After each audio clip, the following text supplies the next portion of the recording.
பளிச்சுன்னு ஆயிடுச்சு. இப்போ அடுத்து மேடையெல்லாம் க்ளீன் பண்ணிட்டேன். இப்போ வந்து மேல் கபோர்டு அந்த இதெல்லாமே நம்ம ஃபஸ்ட்டு கொலின் போட்டு தொடச்சிட்டு எல்லாத்தையும் வெளியே எடுத்துடலாம் நம்ம. அப்போ தான் வெளியே எடுத்துகிட்டு துடைக்க க்ளீனாக இருக்கும். எப்போவுமே மேலாக்க க்ளீன் பண்ணுறதோட இந்த மாதிரி டீப் க்ளீன் பண்ணோம்னா கற்பாம்பூச்சிலாம் கொஞ்சம் ஓரளவு காணாமல் போயிடும்.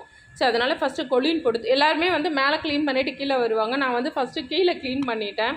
நான் மேலே பண்ணலாமா வேணாமான்னு யோசனை பண்ணிட்டு இருந்தேன். சரி பண்ணிடலான்னு சொல்லிட்டு போட்டிருந்த பேப்பரெல்லாம் எடுத்து புதுசாக ஷீட் மாதிரி இருந்தது, அதை கட் பண்ணி போட்டுட்டு டப்பாலாம் கழுவி எடுத்து கொட்டிட்டு எல்லாத்தையும் லைனாக அடுக்கியாச்சு. நம்ம க்ளீன் பண்ணிட்டோம்னா வேலையே கம்மியாயிட்டா மாதிரி இருக்கும். அப்புறம் காலியான பிளாஸ்டிக் டப்பாலாம் கழுவி கொஞ்சம் வெயிலில் வச்சு எடுக்கலான்னு சொல்லிட்டு அதை நல்லா கழுவிக்கிட்டு இருந்தேன். அப்படியே சுற்றி அந்த டெயில்ஸ் எல்லாமே கழுவிட்டு இருந்தேன். எல்லாம் ஒரு க்ளீனிங் வேலைன்னு வந்துட்டு டீப் க்ளீன் பண்ணால் தானே தீபாவளிக்கு, அதனால் ஃபுல்லாக டீப்பாக க்ளீன் பண்ணியாச்சு. இப்போ இந்த வேலையெல்லாம் நம்ம முடிச்சிட்டோம்னா தீபாவளிக்கு மொதல் நாள் பூஜை சாமான்லாம் தேய்க்கிறதுக்கான வேலையெல்லாம் கரெக்டாக இருக்கும். சிங்க்கெல்லாம் நல்லா சோப் போட்டு கழுவி நல்லா சுடுதண்ணி ஊற்றி கழுவுனேன். நல்லா பளிச்சுன்னு ஆயிடுச்சு.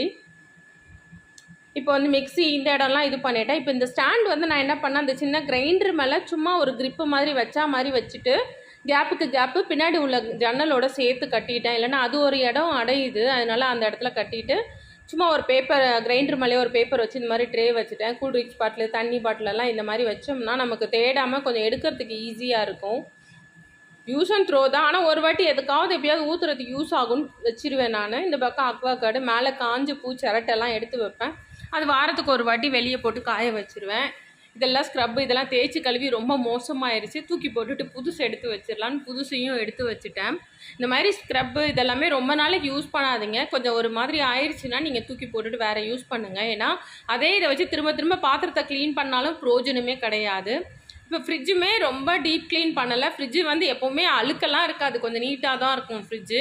ஆனால் நிறைய பொருள் டம்ப் பண்ண மாட்டோம். பிளாஸ்டிக் டப்பாவில் கீழே துணியெல்லாம் போட்டு காயெல்லாம் எடுத்து வச்சுருவேன். ஐஸ்கிரீம் டப்பா வரதில் மூடியை தூக்கி போட்டுட்டு இந்த மாதிரி லைனாக போட்டு வச்சுருவேன். தக்காளி, பச்சை மிளகாய், தேங்காய் இந்த மாதிரி எல்லாமே ஈஸியாக எடுக்கிற மாதிரி தான் இருக்கும். கருவேப்பிலாம் உருவி வச்சுருவேன், கொத்தமல்லியை நறுக்கி வச்சுருவேன், இஞ்சியை அலசி எடுத்து வச்சுருவேன், கொத்தமல்லி புதினா எல்லாமே நீட்டாக எடுத்து வச்சுருந்தா சமைக்கும் போது நல்லா அலசி நம்ம சமைக்கிறதுக்கு வசதியாக இருக்கும். கீழே ட்ரேயில் பெரிய துண்டு ஒன்று விரிச்சிருவேன்.